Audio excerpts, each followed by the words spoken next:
Según el mito de la creación egipcio, al principio de los tiempos tan solo existía una gran inmensidad de aguas cubiertas por espesas tinieblas. Una oscuridad que no era la noche, pues ésta no había sido creada, todavía. Un océano infinito, el océano primordial, al que los sacerdotes egipcios de la antigua ciudad de Heliópolis otorgaron el nombre de Nun, el mar primigenio. Contenidos en la esencia de estas aguas infinitas se encontraban todos los elementos necesarios para la creación del cosmos. El mundo como tal aún no existía, pero todo lo necesario estaba presente, fundido con las aguas. Ra, el dios creador, también estaba allí, diluido en el océano Nun. Hasta que en un instantáneo destello de luz, el dios Ra tomó conciencia de sí mismo, y exhalando un sonoro grito, comenzó a existir. Ra fue el primer dios primordial, el poderoso Ra, el gran él y ella, el principio masculino y el femenino. El gran dios que se creó a sí mismo. Pero Ra estaba solo, aún no existían ni el cielo ni la tierra. Tanto los hombres como los dioses aún no habían sido creados. No había vida ni muerte, no existía nada, salvo el inmenso y oscuro océano, Nun. Así que el poderoso Ra decidió crear de su aliento a Su, el viento. Y de su saliva creó a Tefnut, la humedad, y les ordenó que viviesen al otro extremo del Nun, el océano infinito y oscuro. Estos fueron los antepasados del resto de los dioses. Ra crea lo masculino y lo femenino, los símbolos de la creación y de la generación. De esta primera pareja, nacen Nat, que representa la bóveda celeste, y Heb, que representa la tierra.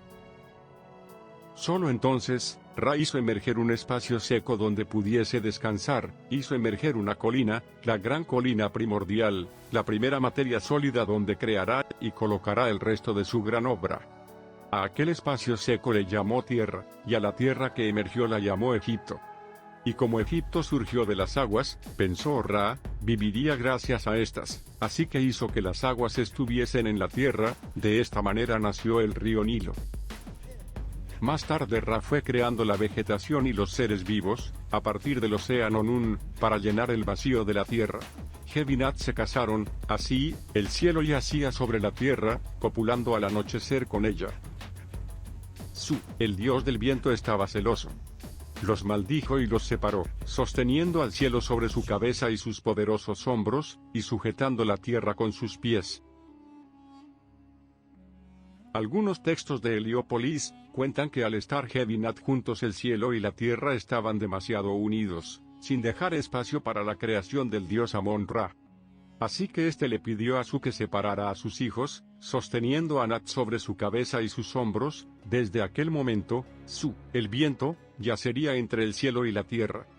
Aún así, Su no pudo impedir que Nat tuviera hijas, las estrellas, dando así origen a la bóveda celeste. Sin tener conocimiento alguno de lo ocurrido con Heb y Nat, Ra había enviado a uno de sus ojos a buscar a Su y a Tefnut, para que le contaran lo ocurrido. Pero cuando el ojo regresó sin obtener lo que buscaba, otro ojo había ocupado ya su lugar. El primer ojo comenzó a llorar, hasta que Amón-Ra lo colocó en su frente, creando así al sol. Se dice que de las lágrimas de aquel ojo que cayeron a la tierra, nacieron los primeros hombres, y las primeras mujeres que poblaron las tierras de Egipto. Todas las mañanas Ra recorría el cielo en una barca que flotaba sobre Nat, que ya cubría todo el inmenso cosmos, dividiéndose entre las aguas sobre el firmamento, y las aguas del profundo abismo. Aquella barca de Amón-Ra viajaba por el cielo transportando al sol, iluminando así a la tierra por un periodo de tiempo de 12 horas para alumbrar a los egipcios. Cada noche, Nat se tragaba al sol, pero este se regeneraría a la mañana siguiente, y Ra continuaba su viaje por la Duat, el equivalente del infierno egipcio. Una vez en la Duat, Ra debía cruzar por 12 puertas, una por cada hora de la noche. Estas estaban custodiadas por la serpiente, la gran enemiga de Ra, conocida con el nombre de Apep, o Apophis en griego. Esta serpiente, cuyo objetivo era acabar con el sol, y terminar así con el orden cósmico, o la Ma'at para los egipcios. Si Ra no conseguía atravesar la Duat, no volvería a nacer el sol de Nat. Si no atravesaba la Duat, no volvía a nacer un nuevo día, y Amon-Ra no volvería a transportar al sol por el cielo durante otras 12 horas. Los egipcios tenían una gran tendencia a las agrupaciones familiares de sus dioses. Primero los clasificaron por parejas, representando la fuerza creadora mediante un principio femenino y otro masculino. Cada ciudad luchaba por la preeminencia de su dios, colocándolo a la cabeza de un mito de la creación. Las parejas pasaron a ser tríadas, o grupos mayores, hasta llegar a formar eneadas, grupos de 9, compuestas casi siempre por 9 divinidades relacionadas entre sí. La más importante de todas estas cosmogonías era la más antigua, la versión creada por los sacerdotes de Ra en la antigua ciudad de Heliópolis. Todas las cosmogonías locales eran aceptadas, y todas tenían una base común. El océano primordial, Nun, donde se encuentra el potencial de la vida, y de donde nacerán todos los dioses, en clara analogía con el Nilo como dador de vida. Otro elemento de creencia común era la noción de la colina primigenia, donde se originó la vida, representada por las tierras que quedaban al descubierto tras las crecidas del Nilo, lugares muy fértiles donde la vida resurgía poderosamente de forma cíclica. Los dioses creadores, los que dieron origen al nacimiento y desarrollo de los seres vivos y a los fenómenos naturales, fueron personificados en diversas deidades. Los 9 dioses cósmicos primigenios eran, Aton-Ra, el dios sol, de él nació la Eneada; Su, el dios del aire, y Tefnut, la diosa de la humedad. De estos nacerían Geb, el dios de la tierra, y Nat, divinidad de los cuerpos celestiales.